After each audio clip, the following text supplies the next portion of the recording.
नमस्कार, आप देख रहे हैं कर्पूरी ज्योति लाइव में। इसका नाम एग्जिट पोल नहीं है, इसका नाम मोदी मीडिया पोल है। ये मोदी जी का पोल है, फैंटेसी पोल है उनका। सर कितनी सीटें आ रही हैं आपके हिसाब से? सिद्धू मूसेवाला का सॉन्ग सुना आपने?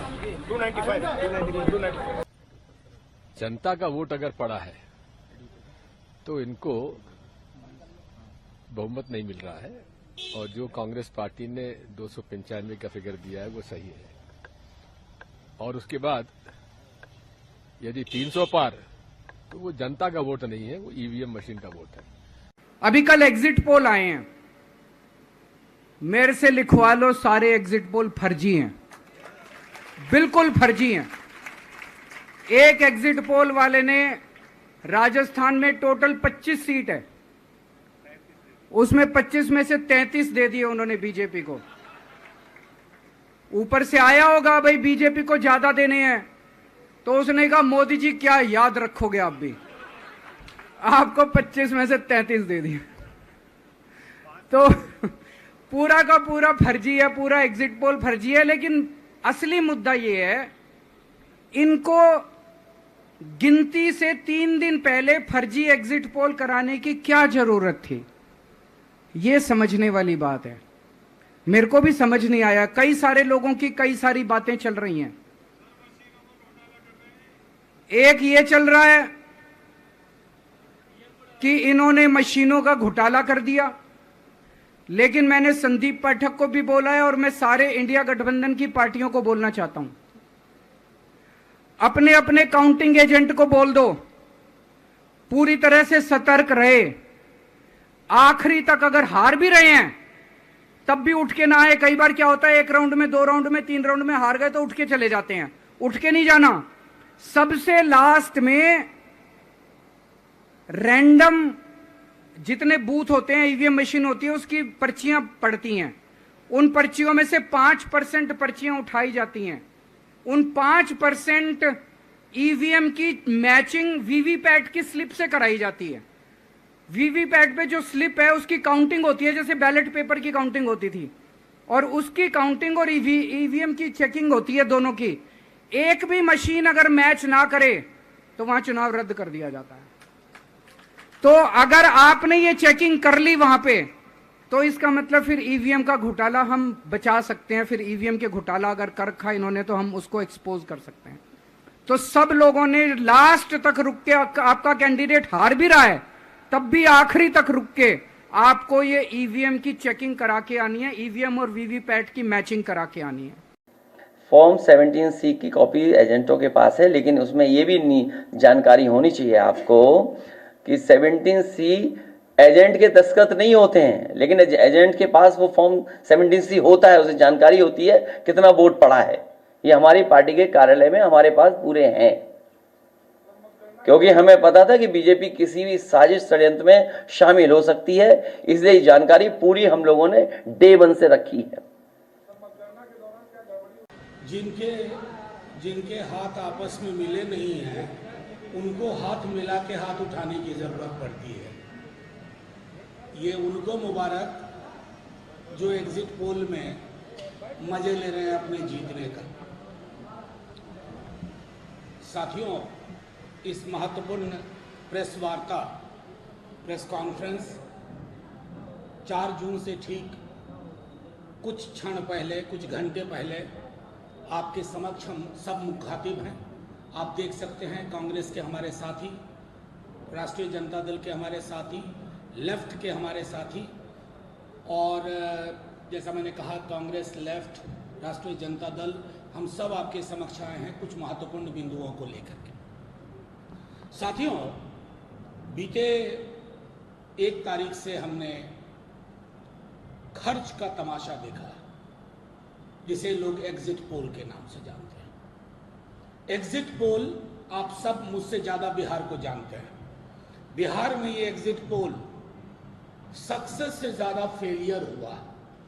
मैं नाम नहीं लूंगा एग्जिट पोल करने वालों का, इसलिए कि बड़ा पैसा लगता है, पीएमओ तक दिलचस्पी लेता है। दिलचस्पी ही क्यों लेता है, पैसे से भी मदद करता है, और जाहिर है खर्च का ये उत्सव अगर किसी ने तय किया है तो उसको मुबारक, क्योंकि इससे बाजार भी जुड़ा हुआ है।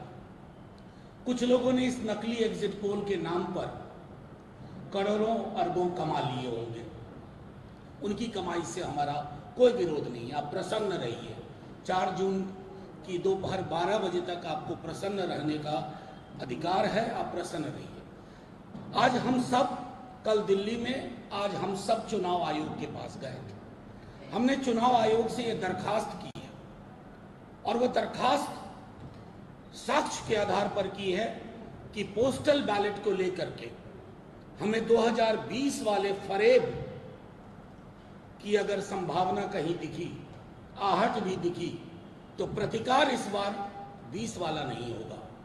प्रतिकार उसी अंदाज में होगा और ऐसा होगा जिसके पीछे बिहार की जनता खड़ी होगी हमारे साथ, क्योंकि पोस्टल बैलेट बड़ी संख्या में आया है और आप सब जानते हैं पोस्टल बैलेट किनका होता है। वो उनका होता है जो बदलाव महसूस कर पाते हैं या बदलाव चाहते हैं।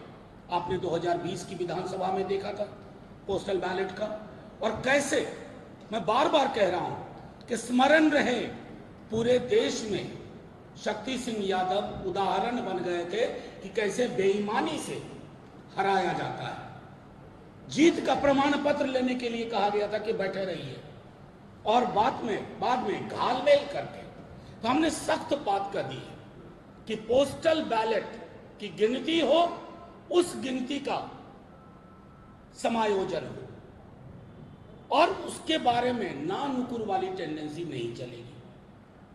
हर चरण की मतगणना के बाद जब तक वो सारे कैंडिडेट को सेटिस्फाई ना कर पाए, अब मैं दोबारा दोहरा रहा हूं, हर चरण की, मान लीजिए किसी क्षेत्र में 22 राउंड होना है, एक राउंड मतगणना हुई, सारे कैंडिडेट के आंकड़े जब तक अपलोड ना हो जाए, सबकी संतुष्टि से ना हो जाए, तब तक दूसरे चरण की मतगणना में प्रवेश नहीं करना है। फिर दूसरा चरण हो जाए और उसी प्रक्रिया के अधीन हो तो फिर तीसरे चरण में जाना है। कहीं भी 17C फॉर्म आप सब जानते हैं, कई कैंडिडेट्स को 17C फॉर्म नहीं दिया गया। ये बात हमने चुनाव आयोग में भी कही है कि नहीं दिया गया 17C। ये महत्वपूर्ण आंकड़ा होता है कि उस बूथ पर चुनाव की समाप्ति के पश्चात कितने वोट पड़े और उस पर सबके हस्ताक्षर होते हैं। उससे ज्यादा प्रामाणिक कुछ भी नहीं होता है। अगर वो प्रामाणिक दस्तावेज उपलब्ध नहीं कराया गया है हजारों बूथों पर, तो जब मतगणना शुरू हो, स्ट्रांग रूम से कंट्रोल यूनिट और बैलेट यूनिट को बाहर लाया जाए, या तो आप उसकी तस्वीर खींचने की इजाजत दीजिए या उस वक्त आप वो फॉर्म प्रपत्र मुहैया कराइए। देखो, ये समझ में नहीं आया जो पॉलिटिकल पार्टी वाले सारे, जब ईवीएम मशीनें जैसे इलेक्शन हो गया, वे कहाँ रखी जाती है, उसके बाद में चुनाव से जाने से पहले रिपेयर हो, उसमें सेल डले, बैटरी डले, जो कुछ कर्म कांड हो सारा वहां से हो जा। कौन सी मशीन कहाँ जानी वो सब लिखत पढ़त में सब जा। कौन सी मशीन कहाँ जानी, कितने उसमें जातीय समीकरण है, क्या है, क्या कहाँ का माहौल है। भाई, जब हमारा मोबाइल हमारे से बगल कोई कंपनी वाला भी नहीं खोल सकता, तो ईवीएम मशीन को कोई देख सके? वो सब पहले ही सेटिंग बाजी सब हो जाती है उसमें। तो चौधरी साहब, आपका मानना ये है कि जो तमाम भाई सब कुछ है, हमने तो यहाँ विधानसभा में देखा, आपने भी देखा, जहाँ पर बड़ौत में हम हैं, यहाँ पर देखा, यहाँ पर तो उस टाइम पे तो जो जीते हुए कैंडिडेट थे वे हराए। सहारनपुर में, यहाँ पे बिजनौर में, उसमें 80 से 90 सीटें जीती थी विधानसभा में और 255 के सर्टिफिकेट दिए थे। तो ये यहाँ पे है ईवीएम, और ये एग्जिट पोल वाले क्या कर लेंगे? लगातार जो एग्जिट पोल कह रहा है कि ये तीसरी बार जो आगे, इसमें आपको फिर साफ साफ धांधली नजर आ रही है क्या? भाई, जनता वोट दे नहीं रही और सब कह रहे कि भाई जीतेंगे यही। ये हुनर गणित कौन सा है, गणित समझ में नहीं आया किसी की।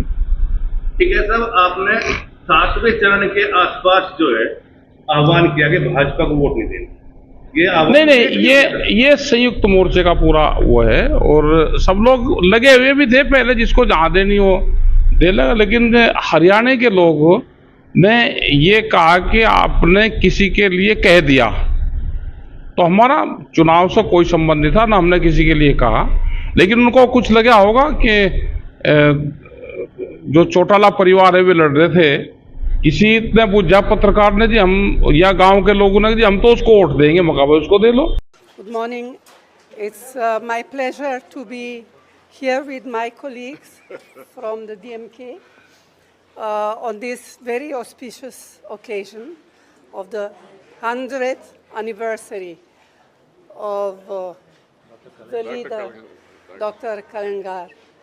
I had the good fortune of meeting him and on many occasions of listening to what he had to say and benefiting from his wisdom, from his words of wisdom, from his advice. And again, I feel fortunate to have met him, even though towards the end. So my good wishes to all of you on this celebratory day, and thank you. Bharatiya Janata party के राष्ट्रीय अध्यक्ष आदरणीय जगत प्रकाश नड्डा जी की उपस्थिति में, अध्यक्षता में आदरणीय रक्षा मंत्री राजनाथ सिंह जी, आदरणीय गृह मंत्री अमित शाह जी, पार्टी के महामंत्री, कुछ मंत्री ऐसे आज यहाँ इकट्ठा बैठकर कल की जो मतगणना है और जो चुनाव हुआ उसकी समीक्षा की एक बैठक हुई। चुनाव में 7 फेज में क्या वोटिंग रहा, कहीं ज्यादा रहा प्रदेशों में, कहीं कम रहा, उसके क्या कारण रहे होंगे, वोटिंग जहां जैसे हुआ है उसकी भी समीक्षा की गई, उसकी भी चर्चा हुई। और 7 फेज के चुनावों की एक विस्तृत चर्चा आज हम सब ने बैठकर की, और उस आधार पर आने वाले कल जब मतगणना होगी तो पूरे देश के, प्रदेश के मतगणना की रचना जो लगनी चाहिए प्रॉपर पार्टी की ओर से, जिस प्रकार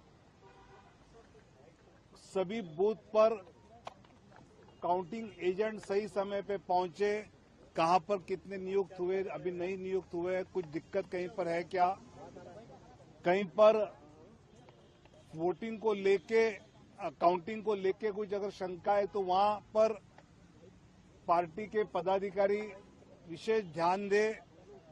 ऐसी सारी चर्चा, एक तरफ चुनाव की समीक्षा और आने वाले काउंटिंग की पार्टी की तैयारी, इस पर एक विस्तृत चर्चा आज हम सब ने बैठकर की।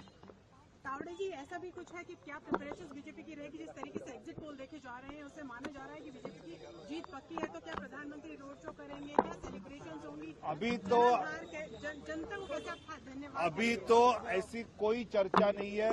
हर चुनाव के बाद हम एग्जिट पोल के बजाय प्रत्यक्ष जब काउंटिंग शुरू होता है, उसके ट्रेंड्स आते हैं, उसके बाद इसका विचार करते हैं। अभी आज ऐसा कोई विचार नहीं है। It was on 16th of March, and now that was beginning of the poll, and now tomorrow is the counting, so close of the poll.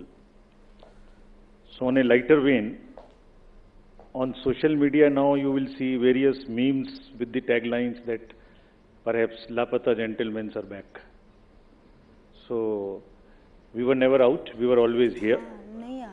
We chose to interact with you through our press notes. This was first time that we have issued close to 100 press notes, which has never been done ever. Advisories and all put together is total 100.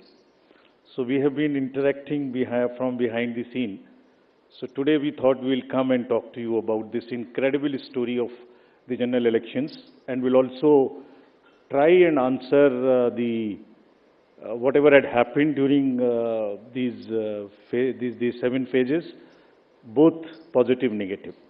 So let's just go through this incredible journey of the 7 phases. How do we go about it is that what has been the magnitude, what has been the effort of all of us together. 4 M's की हमने बात की थी जब हम शुरू किए थे election, muscle, media, miss information. तो उन 4 M में MCC, उनमें क्या हुआ, कैसा रहा, आपको रिपोर्ट करेंगे। और काउंटिंग के बारे में जितनी बातें, उसकी प्रिपेयर्डनेस क्या है, उसके बारे में भी बात करेंगे। तो friends, it's a miracle what had happened. Will try and talk about it more. दोस्तों, आप देख रहे हैं कि ये एक बहुपार्टी डेलीगेशन, जिसमें मेरे सब वरिष्ठ कॉलीग्स यहाँ खड़े हैं अलग अलग विभिन्न पार्टियों से। ये तीसरी बार इस चुनाव में मल्टी पार्टी डेलीगेशन गया है चुनाव आयोग। आज हमने 2-3 मुद्दे स्पष्ट रखे उनके सामने। उन्होंने हमें कम समय में समय दिया, इसके लिए हम धन्यवाद करते हैं उनका। सबसे महत्वपूर्ण और अहम मुद्दा ये है कि पोस्टल बैलेट्स ये एक जानी मानी प्रक्रिया है कि चुनाव के परिणाम को एक तरफ से दूसरी तरफ ले जा सकती है। कई बार ऐसा हुआ है कि सभी पार्टियों के बीच में जो फर्क है वोट्स का वो X है, लेकिन पोस्टल बैलेट्स 2X या 3X होते हैं। यानी पोस्टल बैलेट्स निर्णायक सिद्ध होते हैं परिणाम के मामले में। इसलिए चुनाव आयोग ने एक जो रूल है, प्रावधान है, जो एक्ट के अंतर्गत रूल बनता है, जो स्टैट्यूटरी रूल होता है, कोई गाइडलाइन नहीं, कोई चिट्ठी नहीं, उसके अंदर कहा है अंतर्गत कि पोस्टल बैलेट्स की गिनती पहले ली जाएगी। यानी ईवीएम की गिनती के पहले पोस्टल बैलेट्स की गिनती ली जाएगी। ये रूल 54A में लिखा है स्पष्ट रूप से। इस बात को कई बार अलग अलग रूप से चिट्ठियों द्वारा और गाइडलाइंस द्वारा है। 2019 में बड़े स्पष्ट रूप से कहा कि पहले आप पोस्टल बैलेट की गिनती शुरू करिए, उसके कुछ समय बाद आप ईवीएम की गिनती शुरू कर सकते हैं, लेकिन, और ये बहुत अहम बात है, आप ईवीएम की गिनती खत्म नहीं कर सकते या परिणाम का अंत नहीं कर सकते जब तक पोस्टल बैलेट का पूरा रिजल्ट गणना के बाद घोषित न हो जाए। यानी पोस्टल बैलेट की गणना के बाद उसका परिणाम पहले घोषित करना अनिवार्य है, और अगर आप अंत तक पहुंच गए ईवीएम में तो उसको रोकिए जब तक पोस्टल बैलेट का आप परिणाम घोषित न करें। इसके बावजूद, और ये हमारी याचिका है, ये हमारी कंप्लेंट थी आज चुनाव आयोग से, चुनाव आयोग ने गाइडलाइंस द्वारा इस स्टैट्यूटरी रूल नियम को बदला है। वो नहीं किया जा सकता कानून में, गाइडलाइंस द्वारा किसी रूल को नहीं बदला जा सकता। उन्होंने गाइडलाइंस द्वारा जो पुरानी गाइडलाइंस थी 2019 वाली, जो मैंने बताई अभी आपको, उसको हटा दिया है, उसको निरस्त कर दिया है। और इसका बड़ा सरल और सीधा परिणाम ये होता है कि ईवीएम की पूरी गणना हो जाए अंत तक, तब तक भी पोस्टल बैलेट की निर्णय की घोषणा करना अनिवार्य नहीं रहा है। अब हमारे को पता है कि कई बार ऐसा हुआ है कि पोस्टल बैलेट के आधार पर निर्णय उत्तर से दक्षिण हो गया है, पूर्व से पश्चिम हो गया है। इसीलिए ये प्रावधान बनाया गया था, यही इसका औचित्य है। इसलिए ये अति आवश्यक है कि आप कानून के अंतर्गत एक गाइडलाइन द्वारा नियम को नहीं बदल सकते। बी, पोस्टल बैलेट जो निर्णायक एक रोल प्ले करता है, उसके लिए भी अनिवार्य है कि उसको पहले गिना जाए। और तीसरा कि एक लेवल प्लेइंग फील्ड के लिए, गणतंत्र के लिए, स्वतंत्र चुनाव के लिए, जो कि संविधान के मूल तत्वों का एक अभिन्न अंग माना गया है, ये आवश्यक है कि जो पुराना रूल था उसी को फॉलो किया जाए, जो प्रावधान अभी भी है उसी को रूल किया जाए। Friends, very briefly in English.